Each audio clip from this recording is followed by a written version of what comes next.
Good morning students, class 9। आज हम जो आपका चैप्टर पढ़ने जा रहे हैं वो है संचयन भाग 1 से। चैप्टर है आपका हामिद खां।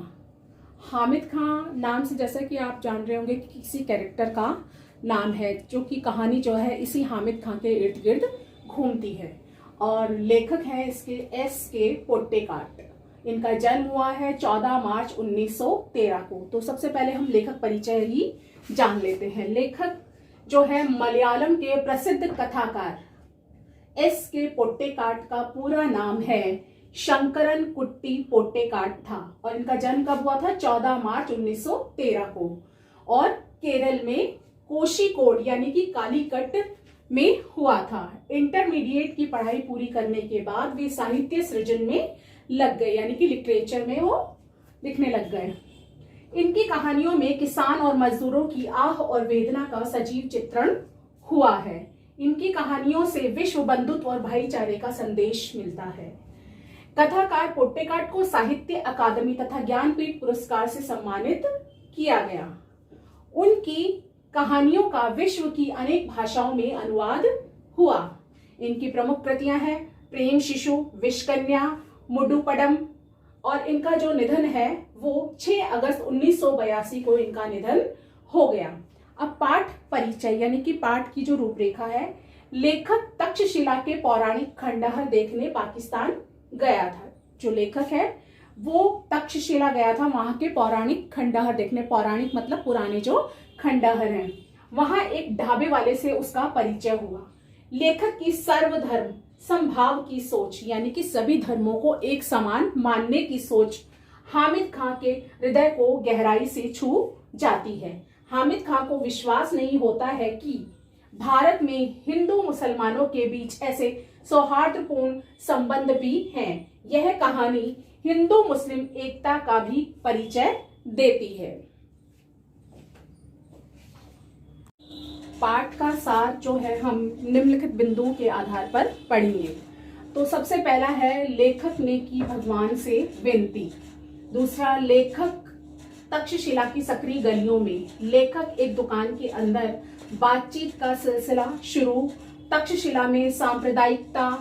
हामिद ने की भरपूर आवभगत। हामिद के प्रति लेखक का प्रेम। तो सबसे पहला है लेखक ने की भगवान से विनती। जब लेखक ने तक्षशिला में आगजनी की यानी कि आग लगने की खबर को पढ़ा तो उसने भगवान से विनती की कि जिस गर्मी में मुझ भूखे को जिसकी दुकान में मैंने आसरा लिया, उस हामिद की दुकान को भगवान हे ईश्वर तुम बचाए रखना। फिर है लेखक तक्षशिला की सकरी गलियों में। जब लेखक जो है तक्षशिला के पौराणिक खंडहर देखने गया तो वहां पर जब वह भूख प्यास से बेचैन हुआ तो वहां जो है वो तंग सकरी गलियों में से होता हुआ हामिद के होटल तक पहुंचा। लेखक एक दुकान के अंदर।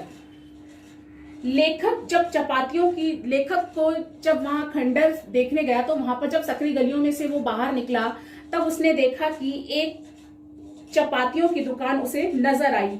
वहां उसकी सौंधी सी महक के कारण वह खुद को रोक नहीं पाया और अंदर चला गया। वहां पर जो है एक अधेड़ उम्र का पठान जो है रोटी बना रहा था, वह लेखक को देखकर रुक गया। तो लेखक ने पूछा कि यहाँ पर कुछ खाने को मिलेगा।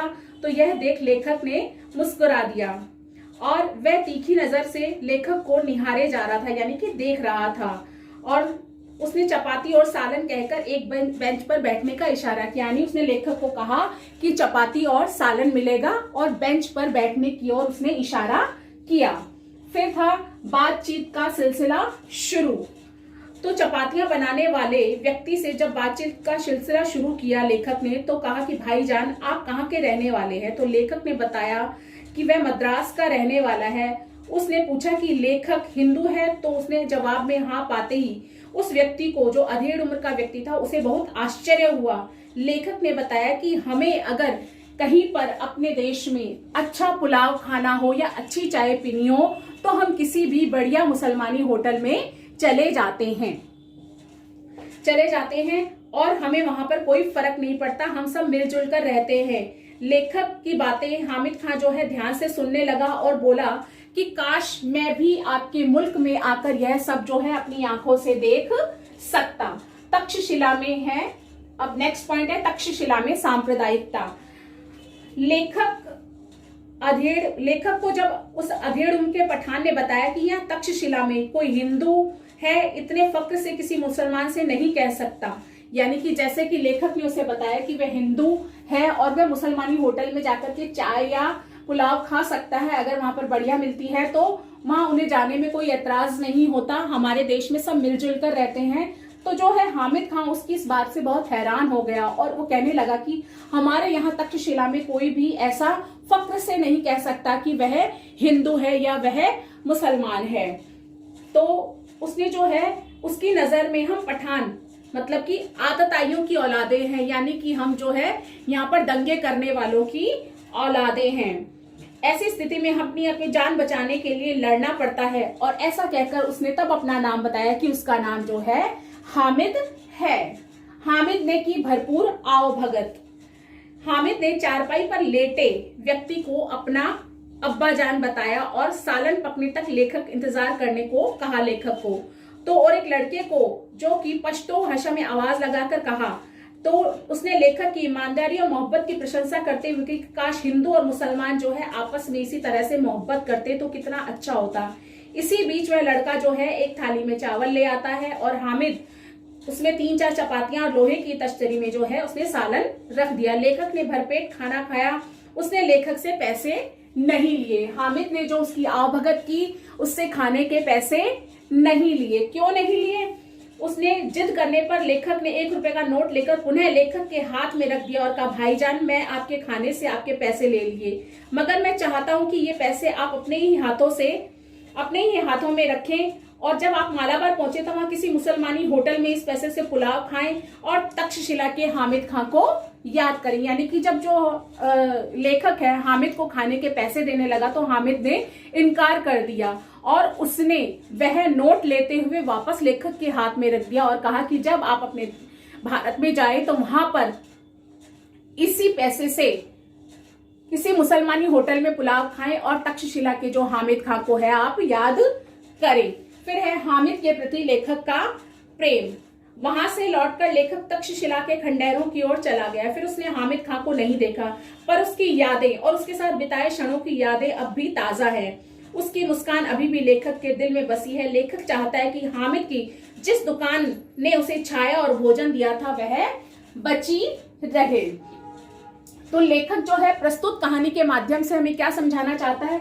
लेखक समझाना चाहता है कि बड़ी सहजता से उसने हिंदू और मुसलमान दोनों के सहृदयता एवं एकता की भावना को अभिव्यक्त किया है इस कहानी के माध्यम से। लेखक की जो है पंथ निरपेक्ष यानी कि मिलजुल कर रहने की भावना और हिंदू मुस्लिम से ऊपर उठने की भावना, लेखक की पंथ निरपेक्ष की मानवीय भावना तक्षशिला निवासी हामिद खां के हृदय को स्पर्श करती है। यानी कि जो उसकी आपस में भाईचारे और बंधुत्व की भावना है वो हामिद खां के हृदय को गहराई से स्पर्श कर जाती है। जाति धर्म एवं संप्रदाय से परे मानवीय मूल्यों पर वहां के लोग जीते हैं। जहां लेखक रहता है वहां के लोग क्या है? जाति धर्म एवं संप्रदाय से परे मानवीय मूल्यों पर वहां के लोग जीते हैं, यानी कि उनमें सभी में जो है मानवता बसी हुई है। विश्व बंधुत्व और सद्भाव उनमें कूट कूट कर भरा है। अगर यही भावना संपूर्ण विश्व में व्याप्त हो जाए तो हम सब मिलकर अपने समाज का उत्थान कर सकते हैं। इससे हम परस्पर एकता का मूल्य समझ सकते हैं। अतः सामाजिक सौहार्द तथा आत्मीय संबंधों का मजबूत बनाने के लिए धर्म, जाति, ऊंच नीच इत्यादि की भावना से मुक्त हो अपनी बुद्धि का सही उपयोग कर सद्व्यवहार तथा अच्छा आचरण करना होगा। आज के कलुषित माहौल में यह पाठ जो है रेगिस्तान में पानी होने के समान है।